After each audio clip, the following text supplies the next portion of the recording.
Back to Salam Media News and Views. I'm your guest presenter, Tahir Maepa. Welcome back.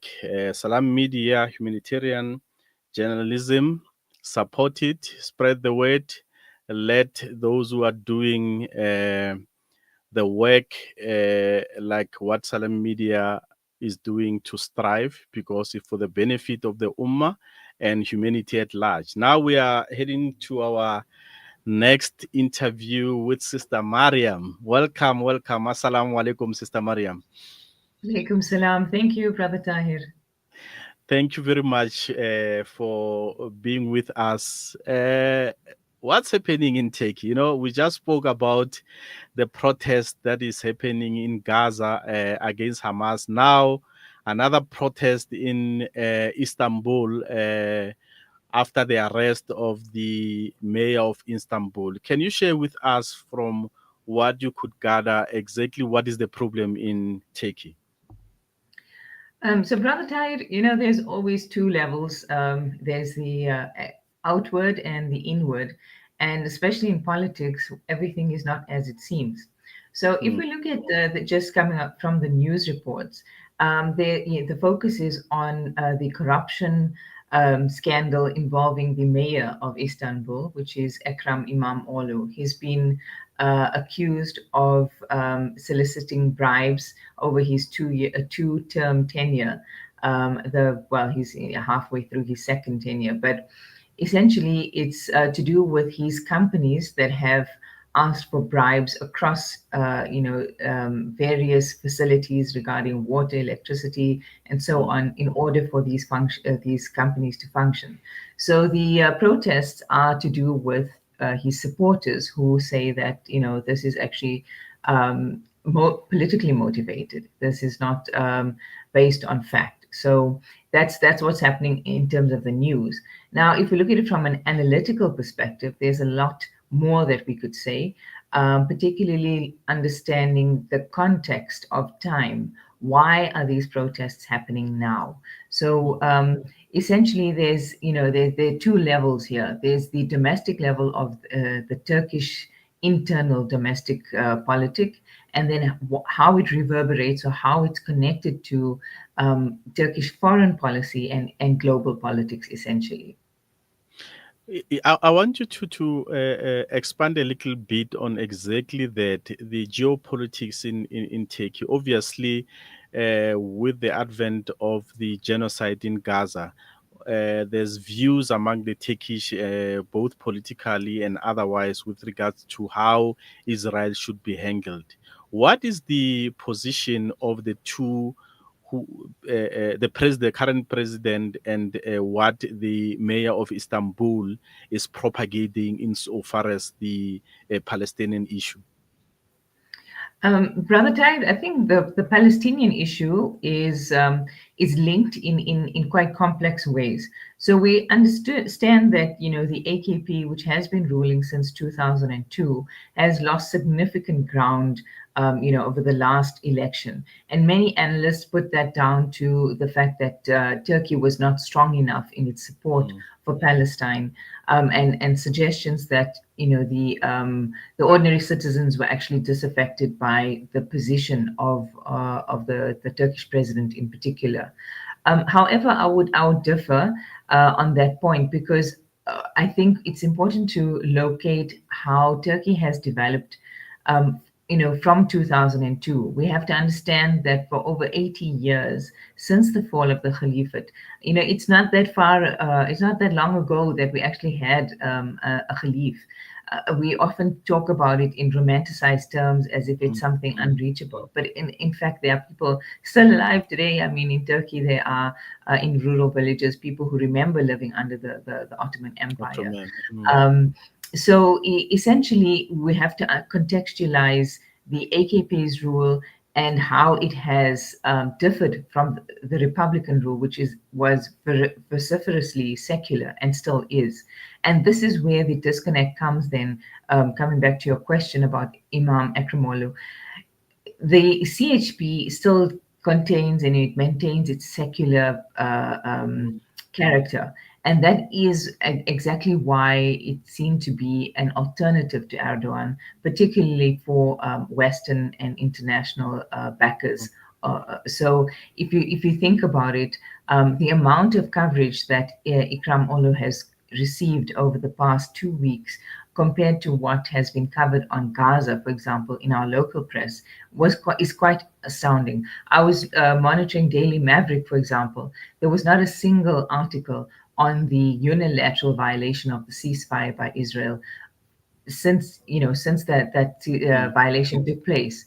Over 4 or 5 days, there was nothing in the Daily Maverick. However, they took the time to discuss Ikram Olu's being sidelined or being punitive measures taken against him in their from their perspective.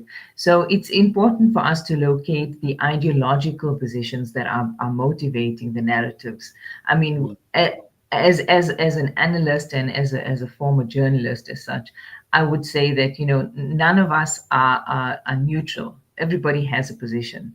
However, it's important for us to be open about it. And I think bringing your facts and bringing your evidence for what you say is so important. And that's why I think the protests now are quite misleading, because the mainstream media has not emphasized that actually these allegations have been put in place by his own members. So Imam Olu's own CHP members actually went to the police, went to the courts, went to the lawyers to expose the corruption, and that's basically because there was a fallout over how to divide the corruption monies itself. So the way it's been played out internationally is that it's a witch hunt by Erdogan to limit opposition to his rule. However, the election is only 3 years away. Why would he, at this point, try to eliminate Akram Olu 3 years before the election? It doesn't make sense. So I think our listeners and our viewers have to be more critical, because I know in the South African space there's a lot that happens on WhatsApp that is unverified, and a lot of misinformation about Turkey's position with regard to Palestine has also been put forward.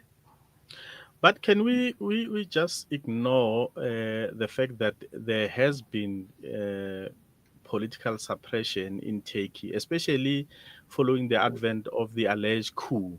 I mean, we have hundreds of people that are still arrested without trial in Turkey for allegedly being part of the coup plotters against the current president.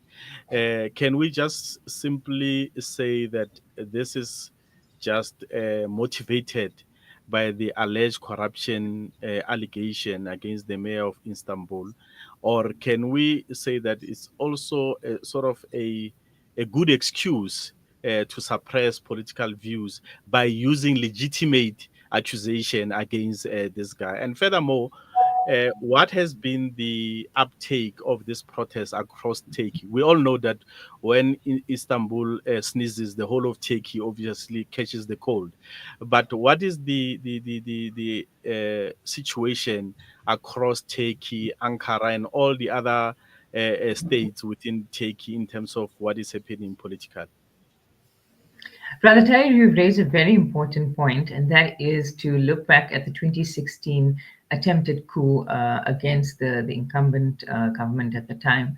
And I think we need to clarify there aren't journalists standing, being imprisoned without actually being given us. They're actually not. They're not being given. Detention without trial. So there's a series of processes that people went through, and indeed, as you say, there were many thousands of people that were detained. However, that number has now been reduced according to what evidence has been put forward.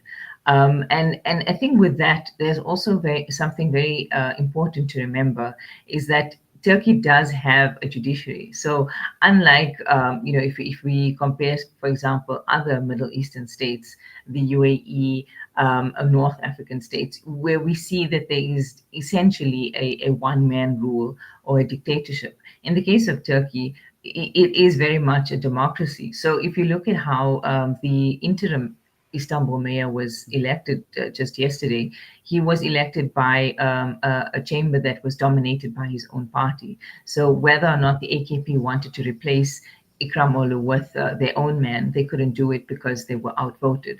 And also that the voting results were accepted. The last election where AKP lost a lot of ground were accepted. So it's very important for us to remember that there is a judiciary, there is a process, and there are avenues for recourse with regard to appeals and so on. When it comes to what's happening in Istanbul and whether that's really the temperature of the country, I would say, and as someone who's traveled the country quite extensively and have lived in the rural areas, I can tell you that what happens in Turkey is normally what happens if you say what happens in Istanbul is normally what's happening in Istiklal, in the secular areas. That's what you get to see in mainstream media. However, if you are following domestic Turkish news, and that's not necessarily pro-government news. Hurriyet is virulently anti-AKP, but it's important for us to access alternative media, not just our Reuters and our Associated Press and CNN and so on. And you'll realize that actually the support for the GHP, the CHP's protests has been not as widespread as suggested. And that's because the leader of the CHP actually went against the orders for public protection. So there were curfews put in place, and the CHP said to its people, look, we're not going to follow the curfew, and you're welcome to go and protest. And what resulted in that was a lot of violence and people being injured. And so I think there is very much a disconnect between the urban secular elite of Turkey, and we say Istanbul, and the actual majority population. In Turkish, you say the people of Anadolu, who are, essentially very much practicing Muslims, pious Muslims, who do not want to see a return back to a secular government. Thank you very much, Sister Mariam. Sister Mariam is the Review Network researcher, giving us the overview what is happening in Turkey. We are now going to go into an ad, and then after that, we're going to continue with our next guest.